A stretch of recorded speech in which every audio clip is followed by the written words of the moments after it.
अस्सलाम वालेकुम दोस्तों, मेरा नाम है फिजान तनवीर और आप लोग देख रहे हैं एफटी प्रेजेंटेशन। आज की वीडियो में मैं आप लोगों को बताऊंगा बोर्ड में की जाने वाली ऐसी कॉमन लेकिन बहुत खतरनाक मिस्टेक्स जो कि आप लोगों के नंबर कटवा देती हैं। ठीक है, अगर आप लोग ये वीडियो स्टार्ट से लेकर एंड तक नहीं देखेंगे तो मुझे मत कहना बाद में आके कि हमारे बोर्ड में नंबर कट गए, क्योंकि इस वीडियो में मैं आप लोगों को सिर्फ 3 मेजर और कॉमन मिस्टेक्स बताऊंगा जो कि तकरीबन हर बच्चा ही करता है और 95 से 98% लोगों को इस चीज़ के बारे में पता नहीं होता। लेकिन आज की वीडियो में मैं आप लोगों को ये चीज़ बता रहा हूँ, तो मैं उम्मीद करूंगा कि आप लोग वीडियो को पूरा देखेंगे ताकि आप लोग इस गलती को पहचान लें और ये गलती आगे बोर्ड में ना करें। ठीक है, तो ये वीडियो आप लोगों के लिए बहुत ज़्यादा इंटरेस्टिंग होने वाली है और बहुत ज़्यादा आप लोगों के लिए हेल्पफुल भी होने वाली है। तो इसको वीडियो को स्टार्ट से लेकर एंड तक लाजमी से देखना और वीडियो शुरू करने से पहले वीडियो को लाइक कर देना, क्योंकि ये वीडियो लाइक को डिजर्व करेगी। तो चलते वीडियो की तरफ और बात आगे स्टार्ट करते हैं। दोस्तों, सबसे पहले मैं आप लोगों को बताता हूँ कि बोर्ड में गलतियों के नुकसान क्या होते हैं। यानी कि अगर आप बोर्ड में कोई मिस्टेक करते हैं तो उसके आप लोगों को at the end back and पे क्या आप लोगों को उसके डिसएडवांटेजेस होते हैं। तो सबसे पहले जो और सबसे मेन डिसएडवांटेज ये होता है कि जो एग्जामिनर होता है ना, वो आपसे चिढ़ जाता है। इसका आसान अल्फाज में मतलब ये है कि एग्जामिनर आपसे नाराज हो जाता है। ठीक है, फिर वो जा बजा आप लोगों की छोटी से छोटी गलती को भी हाईलाइट करता है और आप लोग के नंबर काटता है। तो क्या इसका आप लोग कह सकते हैं रिजल्ट निकला? अगर आप लोग ये जो मैं आप लोग गलतियां बताने वाला हूँ, अगर आप लोग ये गलतियां करेंगे तो आप लोग समझे कि आप लोगों के नंबर कटना शुरू हो जाएंगे। और अगर 1 से 2 जगह से आप लोगों के नंबर कट जाते हैं, आप 1 से 2 जगह इस तरह की मिस्टेक कर लेते हैं, तो समझे आपके आगे आने वाले पेपर में बहुत ज्यादा नंबर कटने वाले हैं। सो इन गलतियों से होशियार रहें और यकीन करके माने कि ये गलतियां आप लोगों को आगे भी कोई नहीं बताएगा और पीछे भी आप लोगों ने ये गलतियां नहीं सुनी होंगी। अगर सुनी है तो बहुत अच्छी बात है, लेकिन इस पर अमल लाजमी से करना। तो सबसे पहली गलती मैं आप लोगों को बताता हूँ कि बच्चे क्या करते हैं और आप लोगों ने वो गलती नहीं करनी। ठीक है, सबसे पहली गलती ये होती है कि जो एग्जामिनर होता है जब वो पेपर चेक कर रहा होता है, ठीक है, तो उसको कटिंग नहीं पसंद। ठीक है, आप लोगों ने जिस तरह का भी पेपर लिखो, आपको पेपर आता है या नहीं आता, आप लोगों ने जिस गलती से आप लोगों ने परे रहना है, जिस गलती से आप लोगों ने बाज रहना है, वो है कि आप लोगों ने कटिंग नहीं करनी। बेशक कटिंग गलतियां हर किसी से होती हैं, लेकिन हम उसको मिनिमाइज कर सकते हैं और इसको खत्म करने का भी एक तरीका है जो कि मैं आप लोगों को अभी बताता हूँ। ठीक है, तो सबसे पहले मेरी ये बात सुने कि आप लोगों ने कटिंग नहीं करनी। और खास तौर पर जो बच्चे बहुत अजीम बच्चे होते हैं वो ये करते हैं कि वो गलती करने के बाद उसको ऐसे स्क्रैचेस मारना शुरू कर देते हैं ऊपर पेन से, जो कि एग्जामिनर को हाईलाइट हो जाता है। ठीक है, और जो इसका सबसे अच्छा तरीका मैं आप लोगों को 2 तरीके बताऊंगा। दूसरे वाला वो तो बहुत ज्यादा आउट द क्लास तरीका है, लेकिन वो कभी कभी वो तरीका दूसरे वाला वो रिस्क पे है। ठीक है, जो पहले वाला तरीका है वो ये है कि आप लोग इसकी गलती को किस तरह सुधार सकते हैं। अगर आप लोगों से पहले तो अगर आप लोगों ने अच्छी तरीके से प्रैक्टिस की होगी, आपने अच्छी तरीके से याद किया होगा, तो आप लोगों से ये वाली गलती नहीं होगी। आपसे छोटी छोटी स्पेलिंग मिस्टेक्स या इस तरह की गलतियां नहीं होंगी कि आप लोगों को दोबारा उसको काटना पड़े लाइन लगा के पेंसिल से या पेन से। ठीक है, तो इसको दुरुस्त करने का जो तरीका है, करेक्ट करने का जो तरीका है, वो ये है कि आप लोग क्या करें। अगर आपसे कोई गलती हुई है, ठीक है, फॉर एग्जांपल आपने एक वर्ड गलत लिख दिया, आपको लगता था कि ये वर्ड यहाँ पर नहीं आना, लेकिन आप लिख चुके हैं, तो क्या करें, आप उसकी गिट ऐसे ब्रैकेट्स लगाएं और साइड में छोटे से क्रॉस लगा दें। ठीक है, बड़े बड़े क्रॉस नहीं लगाने, बड़ी बड़ी यहाँ पे आप लोगों ने ब्रैकेट्स इस्तेमाल नहीं करनी। एक ब्रैकेट लगानी है जिसे पैरेंथेसिस कहते हैं, दोनों जहाँ पे गलती हुई उसके दोनों तरफ में लगा कर छोटे छोटे क्रॉस लगा दें। ठीक है, ये एक तरीका है इस गलती को सुधारने का। दूसरा तरीका वो रिस्क पे है। ठीक है, मैं आपसे पहले कह रहा हूँ वो रिस्क पे, अगर वो चल जाए तो वो बहुत अच्छा तरीका है, और अगर ना चले तो उसकी मैं गारंटी नहीं देता। ठीक है, वो ये तरीका कि अगर आपसे कोई गलती हो जाती है तो आप लोग क्या करें, आप उसको ऐसे का ऐसे ही छोड़ दें, उस पर खास तौर पे कट बिल्कुल भी ना मारें और ब्रैकेट्स भी ना लगाएं। इससे क्या होगा, इससे जो एग्जामिनर होता है उसके आंखों के सामने अगर वो पेपर आता है और उसमें कहीं जगह कट लगा हुआ है या कहीं जगह इस तरह की आप लोगों ने गलती को छुपाने की कोशिश की हुई है, तो वो उसके सामने हाईलाइट हो जाती है। और जब उसके सामने हाईलाइट हो जाएगी तो वो आपका पेपर को थोड़ा एहतियात से चेक करेगा। ठीक है, तो अगर वो एहतियात से चेक करेगा तो आप लोगों ने अगर इसके अलावा भी कोई गलतियां की हुई तो इस तरह आप लोगों के जो नंबर है वो कटना शुरू हो जाएंगे। ठीक है, तो ये बहुत आप लोग अगर, और इसका जो फायदा है वो ये है कि अगर आप लोग उस गलती को ऐसे छोड़ देते हैं, अभी आपकी लक पे डिपेंड करेगा कि क्या पता एग्जामिनर उस लाइन को पढ़े और उसको वो गलती ना मिले, चाहे वो पेपर को चेक करे, क्योंकि उसके सामने बहुत ज्यादा बंडल्स ऑफ पेपर्स होते हैं। ठीक है, वो हर एक को वर्ड टू वर्ड चेक नहीं कर सकता। ठीक है, तो वो क्या करता है, वो एक क्वेश्चन को बस एक नजर लगा देता है।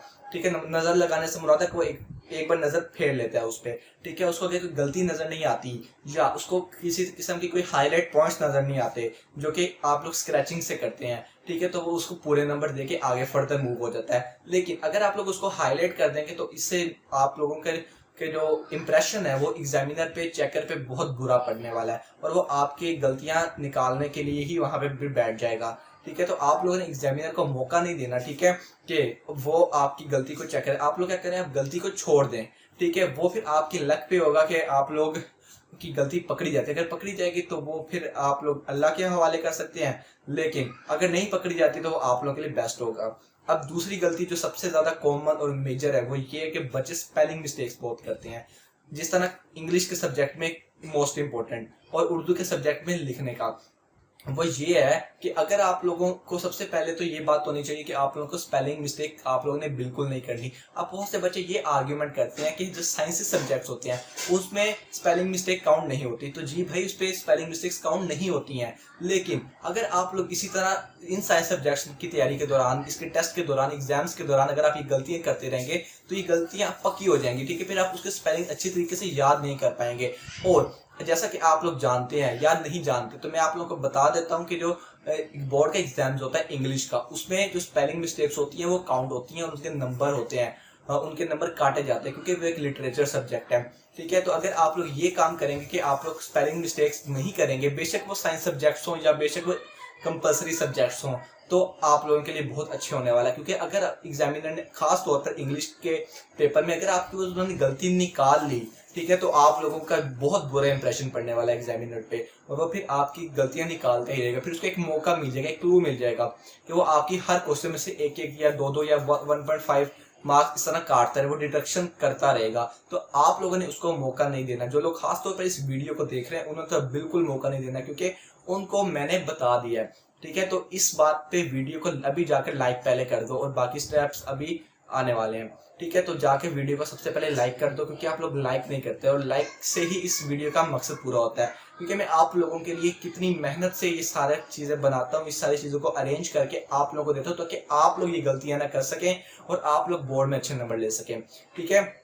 अब नंबर 3 पॉइंट की तरफ आते हैं कि वो मिस्टेक्स जो एग्जामिनर्स को बिल्कुल पसंद नहीं होती और एग्जामिनर को इरिटेट करती हैं। और ये याद रखें, जब एग्जामिनर आपसे इरिटेट हो गया फिर आपका पेपर, आप अपने पेपर से इरिटेट हो जाएंगे जब आप देखेंगे कि इसमें इतने डिडक्शन किए। क्योंकि जब बच्चे जाते हैं बोर्ड के हेड ऑफिस जाते हैं, जब उनका रिजल्ट आ जाता है तो वो जब रीचेकिंग की जो ऑप्शन होती है, जब वो उसको रीचेक करने जाते हैं तो वो हैरान हो जाते हैं अपने आगे देख के कि एग्जामिनर ने कितना ज्यादा उस पर रेड किया होता है, ठीक है। इतना ब्लू इंक इस्तेमाल नहीं की होती बच्चे ने जितनी एग्जामिनर ने, चेकर ने रेड इंक इस्तेमाल कर दी होती है, ठीक है। तो ये चीज आप लोगों ने नहीं करनी। और वो जो तीसरी चीज है वो ये है कि आप लोगों ने कभी भी ओवर राइटिंग नहीं करनी। Over writing is such a thing कि जो एग्जामिनर को इतना इरिटेट करती है कि एग्जामिनर खास तौर पे उस पूरे क्वेश्चन को भी क्रॉस कर सकता है। ये उसके पास राइट होता है, ठीक है। वो देखता है कि 2 नंबर का सवाल है, बच्चे को कहा गया कि 2 नंबर का सवाल करे और वो उसको 2 सफ़ों पे कर रहा है, ठीक है। मतलब वो ये समझता है कि जो बच्चा ये तो पागल है, ये सर फिर है, ठीक है, या फिर बहुत शोखा हो रहा है, ठीक है। तो आप लोगों ने इस तरह नहीं करना। जितना सवाल का नंबर है, जितने सवाल के नंबर है उतना ही हिसाब से आप लोग करें। शॉर्ट क्वेश्चन तो भाई उसको शॉर्ट क्वेश्चन में लिखो, 4 to 5 मैक्सिमम 7 लाइन्स तक जाओ, एग्जाम्पल और फॉर्मूला वगैरह मिला के। आप ये ना करो कि आप 20 से 30 लाइनें लिख रहे हो 1-2 नंबर के शॉर्ट पे, ये काम नहीं करना बिल्कुल भी।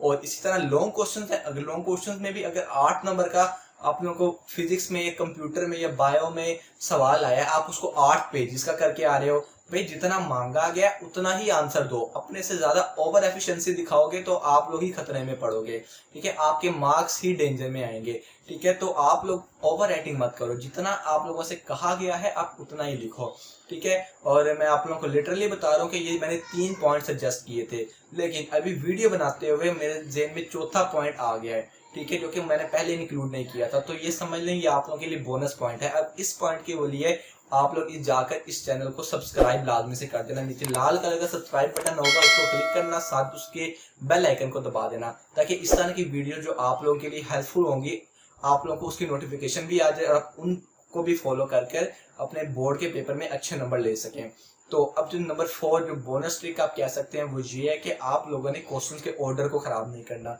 ठीक है, बहुत से बच्चे होते हैं वो क्या करते हैं कि, और मैं आप लोगों को पहले एक बात बताता हूँ। फॉर एग्जाम्पल कि जब आप लोग पेपर कर रहे होते हैं, आप लोगों ने जब एग्जाम्स वगैरह में देखा होगा कि आप लोगों के पास एक ऑप्शन होती है, क्वेश्चन नंबर 2 है शॉर्ट क्वेश्चंस का, 7 शॉर्ट क्वेश्चंस आप लोगों ने करने हैं। बात मेरी बहुत ज्यादा गौर से सुनना कि आप लोगों का क्वेश्चन नंबर 2 है शॉर्ट क्वेश्चंस का, उसके 7 पार्ट्स हैं और आपने 7 पार्ट्स करने हैं। लेकिन आप लोगों को पहला पार्ट इतना अच्छा नहीं आता, दूसरा पार्ट भी अच्छा नहीं आता, तीसरा पार्ट आपको अच्छा आता है। तो ये बोर्ड की तरफ से आपको ऑप्शन दी जाती है, फैसिलिटी दी जाती है कि आप लोग पहले नंबर पे तीसरा पार्ट कर लें। अगर आप लोगों को आता है, जो पार्ट आता है उसको पहले अटेम्प्ट कर लें और जो नहीं आता उसको बाद में अटेम्प्ट कर लें। ठीक है, ये चीज बोर्ड में एक्सेप्टेबल है। लेकिन कुछ बहुत अजीम बच्चे क्या करते हैं कि वो, मैं आप लोगों को बताता हूँ, क्वेश्चन नंबर 2 के 7 पार्ट्स थे, उनको 6 वाला पार्ट नहीं आता था। उन्होंने कहा चलो मैं आगे जाके कर लूंगा, ठीक है, पहले मैं बाकी सवाल कर लूँ उसके बाद कर लूंगा। उन्होंने क्वेश्चन नंबर 2 भी कर लिया, क्वेश्चन नंबर 3 भी कर लिया, 4 भी कर लिया। अब जब लॉन्ग क्वेश्चन की तरफ आता है ना, तो उसको याद आता है कि यार मैंने क्वेश्चन नंबर 2 का 6 वाला पार्ट नहीं किया। तो अब वो मतलब कि घबरा जाएगा। तो वो क्या करेगा, वो क्वेश्चन नंबर 4 के बाद लॉन्ग क्वेश्चन से पहले वो उसको लिख देगा, आगे क्वेश्चन नंबर 2 की हेडिंग दे के, पार्ट नंबर 6 की हेडिंग दे के। अब मेरी बात यार गौर से सुनो बच्चों कि जब भी एग्जामिनर किसी क्वेश्चन को चेक करता है ना, तो जितने भी उसके पार्ट होते हैं, जब वो जिनको वो चेक कर लेता है, उसके बारी बारी नंबर लगाता है। उसके बाद उस नंबर को काउंट करके जहाँ पे आपने हेडिंग दी होती है बड़ी सी क्वेश्चन नंबर 2 की, वहां पर लिख देता है। ठीक है, अब जब आपकी सिचुएशन में जब आपने 7 सवाल करने थे, आपने 6 सवाल कर लिए और एक आपने एंड पे कर दिया, उसने उन्हीं क्वेश्चंस को काउंट करना है जो कि आप लोगों ने कहाँ किए हैं। आप लोगों ने जो क्वेश्चंस उस क्वेश्चन के अंदर, जो पार्ट्स उस क्वेश्चन के अंदर किए हैं, यानी कि आपने 6 करने 7 थे, आपने कितने किए, 6 पार्ट किए। ठीक है, तो वो 6 पार्ट के जितने नंबर होंगे वो लिख देगा। वो नहीं देखेगा कि आपने एंड पे एक क्वेश्चन किया, आपने क्वेश्चन छोड़ दिया था जो कि आप एंड पे कर रहे हैं, उसको इससे किसी कोई गर्ज नहीं है। ठीक है, क्योंकि आपने एग्जामिनर को फैसिलिटी प्रोवाइड नहीं की, एग्जामिनर आपसे इरिटेट होगा। और जब वो question number 3, question number 4 check करके आपके क्वेश्चन नंबर 2 के पार्ट 6 पे आएगा कि जो आपने नहीं किया था, तो उसको वहीं पे कैंसिल कर देगा। ठीक है, तो ये एक बहुत ज्यादा बच्चे गलती और मिस्टेक करते हैं, जो कि अब से इंशाल्लाह जो व्यूअर्स हैं इस वीडियो के वो नहीं करेंगे। और एक और बात मैं आप लोगों को बताकर इस वीडियो को एंड करता हूँ, वो ये है कि आप लोगों ने ओवर क्वेश्चनिंग भी नहीं करनी। ठीक है, अगर आपसे 9 सवाल थे, एक क्वेश्चन के 9 पार्ट्स हैं और आपसे कहा गया कि आप उसके 6 पार्ट्स करें, तो भाई आप उसके 6 पार्ट्स ही करें। बहुत से बच्चे ओवर एफिशिएंसी दिखाते हैं, वो ज्यादा अपने आप को इंटेलिजेंट साबित करना चाहते हैं, वो क्या करते हैं 9 के 9 पार्ट ही कराते हैं। भाई एग्जामिनर है, उसने इतने ज्यादा पेपर्स चेक करने होते हैं। अगर आप जितने क्वेश्चन मांगे गए हैं बोर्ड की तरफ से, आप उससे भी डबल कराएंगे तो एग्जामिनर को चेक करने में भी तो टाइम लगेगा ना। तो वो क्या करेगा, वो उन क्वेश्चंस को क्रॉस कर देगा। ठीक है, उससे इरिटेट हो जाएगा, फिर वो आपकी गलतियां, जरा सी गलतियां जो है उनको तलाश करेगा और फिर आप लोगों के नंबर उड़ाता जाएगा, ऐसे उड़ाता जाएगा। ठीक है, तो आप लोगों ने एग्जामिनर को मौका नहीं देना कि वो आपसे इरिटेट हो, क्योंकि जब वो आपसे तंग आ गया तो फिर आप एग्जामिनर से भी तंग आ जाएंगे, जो सीधी सी बात है। ठीक है, मेरा काम था आप लोगों को बताना। तो अगर अभी तक भी आप लोगों ने वीडियो को जाकर लाइक नहीं ना किया, तो यार क्या कर रहे हो, लाइक कर दो जाकर नीचे, इसके आप लोगों को पैसे नहीं लग रहे। और चैनल को लाजमी से सब्सक्राइब कर लेना, क्योंकि यहाँ पर बहुत ज़्यादा वीडियो इस तरह की आती हैं और आने वाली हैं बोर्ड से रिलेटेड, क्योंकि अभी बोर्ड से ही रिलेटेड मैं वीडियोस बना रहा हूँ। तो जो लोग विलिंग है अपने बोर्ड के पेपर में अच्छे नंबर लेने के लिए और खुश होने के लिए अपने नंबरों से, तो जाकर नीचे सब्सक्राइब करो, साथ बेल नोटिफिकेशन को भी दबा दो, ताकि आने वाली वीडियोस की नोटिफिकेशन भी आप लोगों को मिल सके। और इस वीडियो को ज़्यादा से ज़्यादा शेयर करो, नीचे शेयर की ऑप्शन आती है, वहाँ पर जाकर अपने फ्रेंड्स, रिलेटिव और आप अपने दोस्तों वगैरह को शेयर कर सकते हो ये वीडियो, ताकि उनको भी इस बारे में पता चल जाए। ठीक है, और ये सब चीज़ें हो गई। अब मैं वीडियो को एंड करने वाला हूँ।